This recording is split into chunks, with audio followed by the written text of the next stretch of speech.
안녕하십니까? 머니케어 뉴스 케어맨입니다. 오늘 대덕전자 관련된 이야기를 좀 드릴 것 같은데요.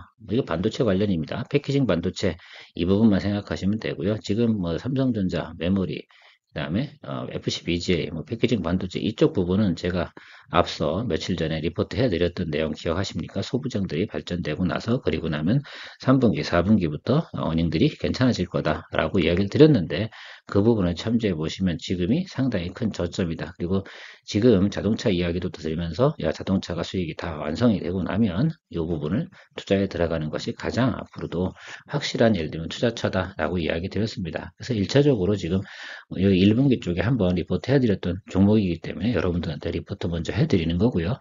뭐 제가 과감하게 한번 들어간다고 이야기 드렸지 않습니까? 그래서 15% 정도 수익이 났다가 지금 같은 경우 수익 실현하고 나서 지금 다시 기다리고 있는 판인데 제가 볼 땐 한 6월 정도 수준이 되면 다시 저는 강력한 매수를 들어갈 생각을 가지고 있습니다. 뭐 여러분들은 어떤 결정을 내리실지 모르겠지만 저는 믿음과 확신을 가지고 있거든요.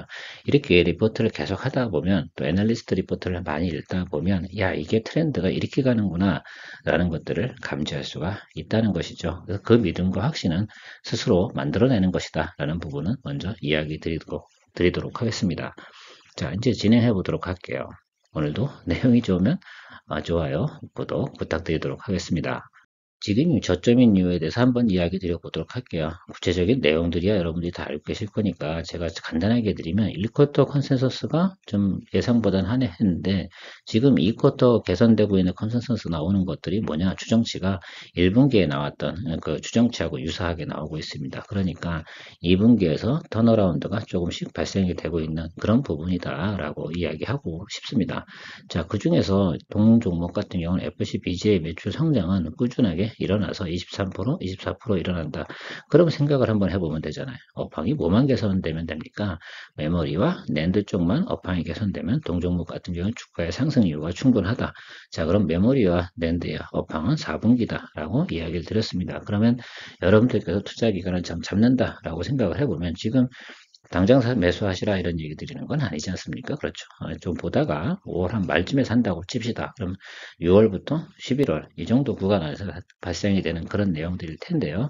6개월 정도나 또 아주 길게 봐도 12개월인데 6개월 포워드와 12개월 포워드 그 사이가 될 가능성이 상당히 높습니다. 자, 그렇다고 하면 여러분들께서 그 사이를 보고 그럼 우리가 추정 컨센서스치가 타겟을 보면 3만 원 이상일 거예요. 그러면 40% 이상의 수익인데 그런 예를 들면 내가 수익을 얻고자 6개월이나 12개월 정도 사이를 투자할 수 있는 마인드가 있냐 없냐 이 부분에 대한 부분이 상당히 중요할 것 같다라고 말씀을 드릴 것 같아요. 다시 이야기 드리지만 FCBGA 매출은 지속적으로 성장을 하고 있는 거 맞습니다. 거기다가 메모리와 랜드만 올라가면 되는 그 조건, 그 성장 조건이 정해져 있잖아요. 삼성전기도 역시 마찬가지 이유다라고 생각을 하면 좋겠죠. 물론 삼성전기 같은 경우는 적중 세라믹 콘덴서가 또 따로 있으니까 그 부분은 별도로 제외한다 하더라도 동시에 예를 들면 나타나는 경우 그래서 대덕전자 같은 게 좀 더 심플한 예를 들면 투자 구조를 가지고 있는 거라 생각하시면 될 것 같아요. 1쿼터 패키지 매출 하락이 예상을 하회한 건 뭐 다 얘기 드렸으니까 요거 중복된 이야기는 자꾸 드리지 않겠습니다. 이 정도로 하락을 했다. 그래서 지금 주가가 어떻게 간 겁니까? 그러니까 이렇게 올라가다가 눌리고요. 다시 자리를 잡고 다시 한번 턴어라운드하고 이렇게 올라가는 모습. 과거의 모습은 어땠어요? 이런 식으로 내려오다가 이렇게 올라온 거 아니겠어요? 그러니까 이 구간은 금리 인상 이와 업황이 쭉 경기 침체로 빠지는 그 구간이었고요. 지금 첫 번째 1분기에서 우리가 잘 보았던 건 뭐냐면 업황 개선 요건만 갖고도 어떻게 주가가 한 15%에서 20% 업사이드 보였다는 거, 이 점만 착안해 주시면 될 것 같아요. 그러니까 제대로 실적이 나오면 20에서 40%이 정도 수준 올라가는 건 그리 어렵지 않다는 가정을 할 수가 있지 않겠습니까, 여러분? 자, 그 정도 착안해서 그만큼 예를 들면 사람들이 많이 관심을 가지고 있고 투자의 대상이 되는 그런 종목이다라고 생각을 해주시는 게 훨씬 더 좋겠지요.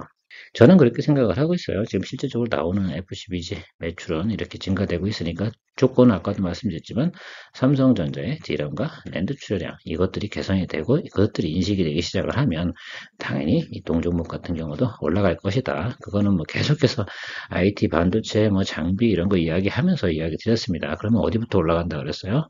자, 장비니까 저는 사실은 원익 IPS를 모델링으로 삼아서 이렇게 잡고 있거든요. 그래서 삼성 반도체가 지금 평택3와 평택4 공장을 갖다 가동하는 예상 시점이 3분기 말부터 4분기 이렇게 추정이 되어져 있지 않습니까? 그러니까 그쯤이 아마 시점이 될 거다라고 생각을 하는데 우리는 주식은 어떻게 돼요? 낮은 점에 써야 돼, 매수해야 되는 것들이 투자하는 사람들의 마인드니까 지금 같은 경우에 주가의 위치는 가장 낮은 구간이다라고 느낄 수 있냐 아니면 판단을 내릴 수 있냐 없냐에 따라서 동종목의 투자 요건 자체가 성립이 되냐 안 되냐라는 명제가 나타난다 생각을 하고 있습니다. 자, 그렇게 해서 여러분들께서 판단 근거를 좀 잡아보시고요. 지금 나와 있는 것들은 2023년도 매출이 가장 안 좋죠. 자, 2022년도에도 이렇게 영업이익은 이 정도 됐는데 지금 넘어오는 과정에서 포워드 가이던스가 상당히 떨어져 있다라고 생각을 해주시면 좋지만 그 단대로 보면 2024년도 넘어가는 이 과정을 살펴보면 전년 대비 거의 70%, 80% 정도의 업사이드를 보고 있는 건지 바로 이 업황 개선 여부가 바로 이런 식으로 나타나는 구조다라고 생각을 해주시면 좋겠어요. 뭐 정확하게 이렇게 나타나진 않겠죠. 포워드 가이던스니까. 그렇지만 이 부분에 대해서만큼은 모든 동의 애널리스트들이 이렇게 예상을 하고 있고요. 중요한 건 삼성전자 리포트 자체가 상당히 중요했다라고 저는 생각을 하고 있습니다. 그들이 그렇게 보고 있다는 뜻이죠. 그래서 대신증권 자료와 하나 리서치 센터에서 예를 들면 예상한 건데 조금은 좀 달라요. 차이가 있어요. 어느 정도 차이가 있냐라고 하면 여기 이 부분만 보시면 될 것 같습니다. 자, 하나 리서치 센터 같은 경우는 4분기에 피크다라고 이야기를 하고 있고요. 똑같이 4분기에 피크 찍는 건 마찬가지긴 한데 금액의 성장률의 퍼센트가 상당히 다르다라고 생각하면 좋겠죠. 하나 리서치 센터가 훨씬 더 예를 들면 3분기, 4분기에 확실하게 여파이 개선된다라고 표현을 하고 있는 부분이다라고 생각하시면 좋을 것 같고요. 대신증권 같은 경우 서서히 올라간다. 이런 표현을 하고 있는 거라 생각하시면 좋을 것 같습니다. 둘 다 예를 들면 금액이나 이런 건 조금 차이하지만 언제 예를 들면 좋다? 4분기에 가장 좋다라는 공통적인 의견을 나타내고 있는 부분 이 점을 참고하시는 거죠. 자, 이런 걸 기준으로 해서 여러분들이 나는 어떻게 전략을 가져갈 것인지에 대해서 투자 전략은 개별적으로 선택을 하시는 것이 맞겠다라고 생각을 합니다. 그것이 5월에 매수를 하든 6월에 매수를 하든 7월에 매수를 하든 확실하게 예를 들면 달리고 정비를 들어서는 것지 보고 하겠다. 그럼 뭐 한 7, 8월쯤 돼서 하셔야겠죠. 나는 그런데 상당히 다이나믹한 사람이야. 액티브하게 갑시다. 라고 하면 지금쯤이 맞을 것 같기도 하고요. 자, 그런 생각들을 여러분들이 해야 된다는 것들이라 생각합니다. 저는 뭐 상당히 좀 궁극적인 스타일 아니겠습니까? 나름 그렇다고 하면 저는 언제쯤이냐? 저는 5월 말입니다. 결과적으로는 목표 주가 한번 볼게요. 근데 포워드가 좀 달라요. 하나증권 같은 경우는 12개월 안에 3만 원을 갈 것이다. 대신증권은 6개월 안에 3만 천 원을 찍을 것이다. 자, 그래 되게 이상하지 않습니까? 4분기에 피크를 갖다 가장 강력하게 예를 들면 시그널이 나온다고 한 건 하나투자증권인데 대신증권은 서서히 올라간다고 리포트하면서 3만 천 원을 내세웠다. 야, 이걸 좀 고민을 좀 해봐야 되는 부분인 것 같습니다. 자, 어쨌든 지금은 2만 원입니다.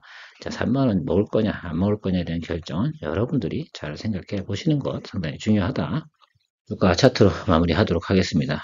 가장 업황이 좋을 때, 그러니까 제가 2년 전 모습을 생각하면 3만 4천 원 찍어야 되는 건 맞고요. 그럼 매출이익이 그만큼 떨어져서 계산을 해보면 여기 이 구간이에요, 여기. 그래서 2만 7천원, 8천원 이 구간 보시고 지금 낮은 구간이죠. 저점은 어떻게 돼요? 계속해서 조금씩 우상향해 가고 있습니다. 그러니까 제가 볼 땐 지금 2만원 정도 수준, 이 수준에서 잡혀갈 가능성이 상당히 높고요. 여기서 업사이드로 움직여 가는데 2만 8천원 이 정도 보고 가시면 정확하게 한 40% 정도 되지 않겠어요? 그래서 여러분 이 정도 수익을 원하시면 이 종목도 한번 생각해 보시는 것이 상당히 좋겠다라는 저는 의견을 좀 드려보고 싶고요. 또 시간을 좀 충분히 두셔야 된다는 점이 좀 차이입니다. 근데 또 유머한 예를 들면 한 2만 원대 되는 그런 종목 중에서 이렇게 훌륭한 예를 들면 내용을 가지고 있고 투자 판단을 내리기가 상당히 심플한 종목은 많지 않다. 그 중에서 하나가 바로 대덕전자다. 그러니까 누구나 예를 들면 쉽게 접근할 수 있죠. 그래서 좋은 거라고 좀 생각을 하거든요. 그래서 오늘은 이렇게 정리를 하고 마무리하도록 하겠습니다. 늘 투자의 판단은 본인이 책임지시는 거 알고 계시죠? 오늘도 내용이 좋았다고 하면 구독, 좋아요.